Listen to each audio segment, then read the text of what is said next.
Hello everyone, Cabinet here, and it's been a pretty crazy couple weeks so far, hasn't it? You know, with all this coronavirus, places being shut down, people stuck in their homes.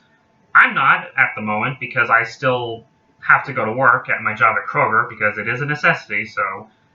But, yeah, everything's just been crazy, and I started to notice that a lot of people on YouTube have been doing videos where they do recommendations for films for people to watch while they're in quarantine, since now seems like a pretty good time to do that. And I figured I might do something similar. So for this video, I'm going to recommend, let's see, I have a total of 25 movies here. I will hopefully not make this too long. I'll try to be as quick as possible. But here's a list of movies that I personally would like to recommend to anyone who is stuck in their homes to watch while they're stuck in their homes. But I'm not going to talk about movies you all know about. I'm only focusing on movies that chances are you either never heard of or you have heard of, but it just doesn't get that much attention.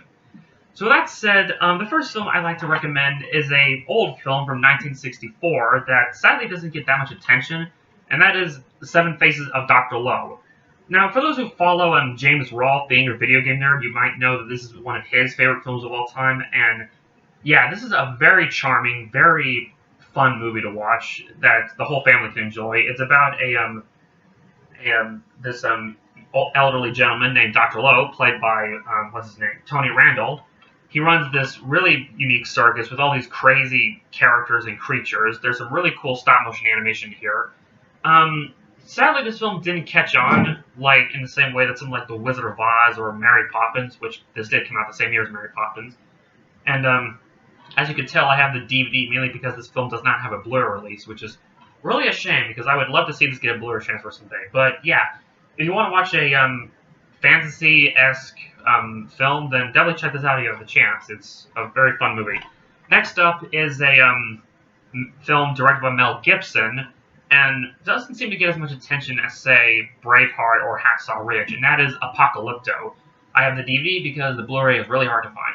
But yeah, this is a film set in Central America, and it's about this young warrior who his village has been captured by this rival village and now has to escape to head back to his old village to save his wife and child before these rival tribesmen get him.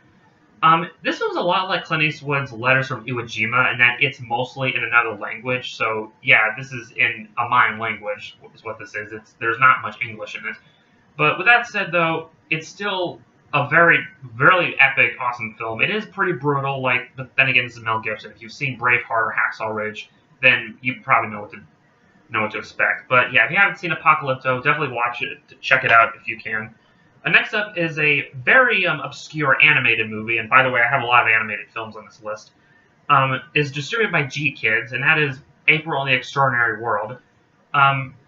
This is a film set place in the 1940s, and it's sort of an alternative reality kind of thing in that scientists are being kidnapped, and society is not as advanced as it should have been. Like, it's still stuck in, this older, industry. Everything's, steampunk instead of the more advanced technology that should be.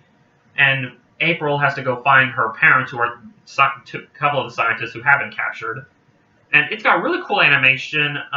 It has some voice actors you all should be familiar with, like Paul Giamatti and J.K. Simmons. As you can see on the front here, I don't know if you can tell, but it says Miyazaki meets Pixar, and that's a pretty good way to sum up this film. It's a very fun movie. If you haven't seen it, definitely watch it. Next up is Belal, A New Breed of Hero. This is, I think this was made from a Middle Eastern country, I think. I don't know where this film came from, but yeah, this is based on the true story of Belal, who, it's basically a slavery-type story. Him and his sister have been slaves for most of their lives and are trying to escape from their capture. It's set place in the Middle East, and as far as voice acting goes, the only actors I'm familiar with here are Ian McShane, who does the voice of the villain. You may all know him as Blackbeard from Pirates of the Caribbean 4. And it also stars, I'm going to butcher this pronunciation, Adewale Akinoi Akbaji. You may all know him as Killer Croc from Suicide Squad. But, yeah, he does the voice of Belal. But it's a really epic, really intense film. I mean, it is PG-13, so there's that. It's always good to see an animated film that goes above the PG rating, so, yeah. Next is a really dark animated movie, and one that I would recommend, especially in this time. And it would be a very appropriate for the time we live in now, and that is Bird Boy: The Forgotten Children. This is a film that takes place after I guess in a way, a nuclear holocaust. Like a nuclear power plant explodes on this island, and all these animals have to basically survive in this desolate wasteland. And it's just a very dark, very grim film. And I definitely would not recommend this to children at all, unless you want to give them nightmares. But I would definitely still recommend this, nonetheless, for if you're looking for a more mature animated film. But it's got a really cool art style. It's very dark, kind of depressing at points, especially the ending, but I still would recommend it nonetheless. Next is a more upbeat animated film, and this one is from Brazil, and that is Boy in the World. This was actually nominated for Best Animated Picture back in 2015, yet no one seems to really talk about it that much. It's got a really cool art style, as you can see on the cover of the Blu-ray. It's got a really beautiful art style that kind of looks like some child's crayon drawings. The music itself is beautiful, and it's just a cool looking film to watch. Again, if you want to watch something that's just a different in terms of, visual storytelling, then definitely check it out. Oh yeah, that's the other thing. There's barely any dialogue in this film. I think there's only like at most 1 or 2 sentences of dialogue. It's all told through visuals, so definitely check that out. Next up is probably the oldest film you'll see on this list, and it's currently the oldest film I own in my collection. And it's very appropriate because this year is the 100th anniversary of this movie, The Cabinet of Dr. Caligari. Yes, this film did celebrate its 100th anniversary last month, I believe. I can't remember. It was somewhere near the end of February. But yes, this is one of the oldest horror films, if not the oldest horror film, at least full feature film ever made. And it's a very surreal movie, and from what I understand, this film was a huge inspiration for people like Tim Burton and David Bowie even. But it's only an hour and 14 minutes, and being from 1920, yes, this is a silent film, but which I know that will turn off some people. But yeah, I still would recommend this nonetheless, even if you're not a fan of silent movies or horror movies or whatever. This is a must-watch for all film lovers to see where it all began as far as horror films. In a way, you could say this film was a huge inspiration for a lot of horror in general. So yeah, movies like Aliens, Psycho, The Haunting, Hereditary, and so on and so on. Where would they be without this movie right here? But yeah, it's definitely worth checking out. Next up is my first Criterion I have, and here I have a couple others. This is Fantastic Planet. This is only one of 3 animated films currently in the Criterion Collection, the others being Fantastic Mr. Fox and Watership Down. This is a French animated film from 1973, and it's a very surreal movie as well, and it's got really cool animation to it. It's about these humans who are enslaved by these giant blue-skinned aliens and just trying to escape their capture. It's definitely a more mature animated film. It's definitely aimed for an older audience, but it's still worth checking out if you want to watch something different. It's definitely a cool movie. Next up is a film by Roman Polanski. You may all know him for doing, let's see, Rosemary's Baby and The Pianist. This is one of his more underrated films, at least I think. It doesn't get as much attention, which is a shame because I think it's one of his better films, and that is The Ghostwriter. This stars Ewan McGregor as a ghostwriter who was hired to write the memoirs of the former British Prime Minister, who was played by Pierce Brosnan. And it is kind of slow-paced in a way. It's like, how long is this movie? It's like almost 2 hours long, I think. But it's oh, hi Simon. Sorry, my cat decided he wanted to make a camera in the video. But it's still a really intense thriller, and it will leave you on the edge of your seat, especially towards the end. But I love this movie, and I definitely would like to watch it again sometime soon. But yeah, The Ghostwriter. Maybe not as good as The Pianist or Rosemary's Baby, but it's still an awesome movie that everyone should check out. Next up is a film that is what some consider one of the most underrated comedies, and yeah, I personally think this is underrated. It's not one of my absolute favorite comedies ever, but it's still a fun movie I like to watch from time to time, and that is Hot Rod. It stars Andy Samberg, who stars as a stuntman, who basically wants to do all these crazy stunts, including this one almost impossible stunt, just to prove to his father how much of a man he is, and so that he can beat him up. It's bittersweet, it's hilarious, it's pretty absurd, but it's overall just a fun movie to watch. It's definitely no masterpiece. If I ever do a list of my favorite comedies of all time, it probably won't be on there. If anything, it'll probably be an honorable mention. But with that said, if you haven't seen it, definitely check it out. Next is a film by Taika Waititi, and that is Hunt for the Wilder People. You all know this director for What We Do in the Shadows and more recently Jojo Rabbit. But this, I think, is one of his best films, or at least it's my second favorite film of his after What We Do in the Shadows. And it's a story about this young boy who is a runaway with his uncle, played by Sam Neill. Or when I say uncle, he was actually adopted. I should probably clarify that. Sam Neill is just really great as usual in this movie. It's just a fun, very wholesome, really hilarious adventure wilderness kind of film. So, yeah, if you haven't seen it, definitely watch it. This Blu-ray is kind of hard to find. It's a little more expensive, but then again, Taika Waititi movies tend to be a little more pricier than other films. Granted, I got that for a reasonable price on eBay. Next up is another obscure animated film I think most people aren't aware of, one that was, much like Boy in the World, also nominated for Best Animated Picture, and that is The Illusionist. No, not to be confused with the live-action film with Paul Giamatti or Edward Norton. This is a French animated film directed by, how do you say this guy's name? Sylvain Chomet, I think. He also was the director of The Triplets of Belleville, which is another great film. Much like Boy in the World, this is another animated film that has barely any dialogue. In fact, there's like only one or two sentences at most. It's more told through visual storytelling. It's just a very beautiful, very wholesome story about this magician who is struggling to find a good business since people seem to be not interested in magicians anymore. And there's just this beautiful relationship he has with this little girl, sort of this father-daughter relationship they have. It's overall a wholesome film to check out if you haven't seen it. It's not a long movie. It's like an hour and 20 minutes, I think. So, definitely check it out. Alright, so the next film I like to recommend is a film that some of you might know about if you follow James Rolfe on Cinemassacre. He put this film as his #1 favorite film of all time, and that is It's a Mad, Mad, Mad, Mad World. This is just a hilarious comedy. It's basically like a road trip kind of film where all these random people are trying to find this buried treasure, essentially, that's hidden somewhere in the country. This is definitely a long movie, I should say, although I guess it depends on which version you're watching, because this Criterion Blu-ray comes with two different versions. You have the theatrical version, which is like over 2.5 hours long, and then you have the restored cut, where it was what was originally meant to be, which is like almost 3 hours long. But it's just a hilarious film from beginning to end.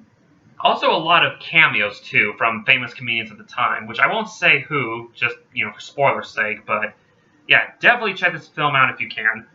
Next up is a animated film from South Korea called Leafy, A Hand into the Wild. I may have mentioned this film in a previous video before, but in case you don't know, this is a film from 2011 that not a lot of people know about, and it's a shame because it's actually a really, really good animated film.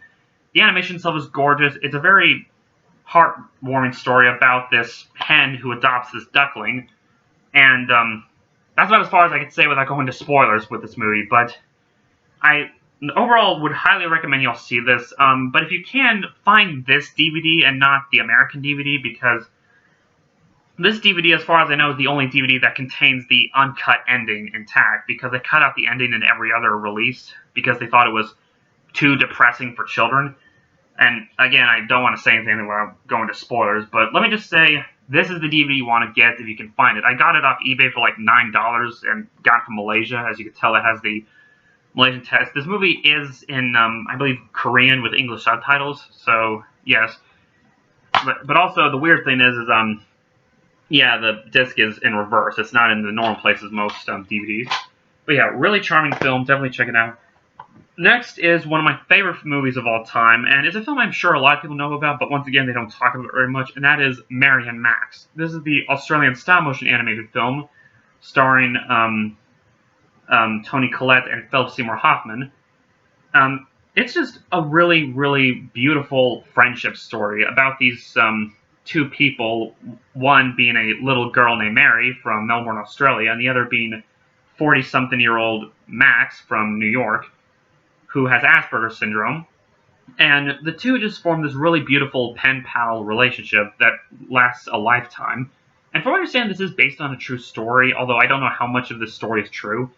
But all I can say is, if you haven't seen this, please check it out when you can. It's a very wholesome movie. It's definitely an animated film made for older audiences, though, not for children, because it does deal with some really deep and depressing issues, but it's still worth checking out nonetheless. It's one of the best animated films for a reason, and it's definitely one of my favorite movies of all time. Next is another film that will leave you in emotional, turmoil. Well, maybe not turmoil, but it's another one worth watching. That is A Monster Calls. This was directed by let's see who directed this. J.A. Bayonetta, who you might know for directing The Orphanage and The Apostle, and more recently Jurassic World: Fallen Kingdom. But let's not go there. But yeah, this is considered by many as his best movie, and I can believe that because I have not seen The Impossible or The Orphanage. But it's a story about this boy who's trying to go through the fact that his mother is cancer and is dying, and he comes across this monster played by Liam Neeson, who is trying to help him cope through this rough time. The actors are all great. Liam Neeson as the monster is great. Sigourney Weaver is the grandmother, who's also really great. It's just another movie that in some ways kind of reminds me of Mary Poppins or My Neighbor Totoro. You know, that whole story of a child trying to go through a rough time and has help with a fantastical creature or being. But yeah, this is a great movie overall. Definitely watch it if you haven't seen it. Next up is a film that I'm pretty sure a lot of people know about, especially if you know this director, but I feel like it doesn't get mentioned as much as his other movies, and that is Paths of Glory by Stanley Kubrick. Again, I don't know if this film gets as much attention as, say, The Shining or 2001 or Clockwork Orange, but I personally think this is one of his best films ever. I've seen it twice already. I rewatched it again yesterday, and it's just a fantastic film. It's a very different type of war movie, and Kubrick seems to have a thing for making war films between this and Doctor Strangelove and Full Metal Jacket. But I think this is one of his best films. It's one of my favorite films of all time now. It's probably my top 50 as of right now. But yeah, Kirk Douglas is really great in this film. And yeah, rest in peace, Mr. Douglas. Yeah, Mr. Douglas. Next up is yet another obscure, well, okay, I don't know if I'd say obscure, because this was also nominated for Best Animated Picture, and that is Persepolis. Yes, it was nominated back in 2007, but lost to Ratatouille.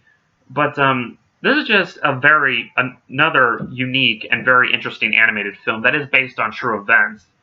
In this case, this is written and directed by Marjane Satrapi, I think that's how you say her name. And this is apparently about, I guess this is based on her life, I suppose, back in Iran during the Islamic Revolution. So based on the premise alone, you know this is going to be a pretty dark, heavy film. I mean, it is PG-13, but it's still worth watching. It's another fantastic animated film that deserves more attention. Next is easily the oldest animated film in my collection, and the oldest one I will ever get in my collection, The Adventures of Prince Ahmed. This film did get a Blu-ray transfer not too long ago, and maybe one day I will replace this with a Blu-ray. But yes, if you are a fan of animation, this is a must-watch right here to see where it all began. Most think it began with Snow White and the Seven Dwarfs, but nope, this film came out 11 years before Snow White. And the animation is really cool. It's this cutout kind of style to it. The story itself is pretty simple. It's your typical prince saves princess type story. But the artistry and the music behind this film is what makes it stand out so much. Apparently this movie was a huge inspiration for people like Walt Disney, and for all you Steven Universe fans, this was a film that was a huge inspiration for Rebecca Sugar. In fact, one of their episodes actually is sort of pan homage to this movie. So yes, definitely a must-watch for all you animation fans. Next up is another beautiful animated film that, again, doesn't get a lot of attention, and that is The Prophet, based on, how do you say this guy's name? Khalil Gibran's novel. This is directed by the same person who directed The Lion King, and while definitely not as good as The Lion King, this is still a beautiful, beautiful film with all kinds of animation styles. It's about this little girl who befriends this poet, voiced by Liam Neeson. Again, another Liam Neeson movie. But it also stars Alfred Molina and John Krasinski. And it's just about a poet who is on trial for basically, I guess, spreading these poems and stories or something to all these, all the people in this village, and that are meant to be awe-inspiring.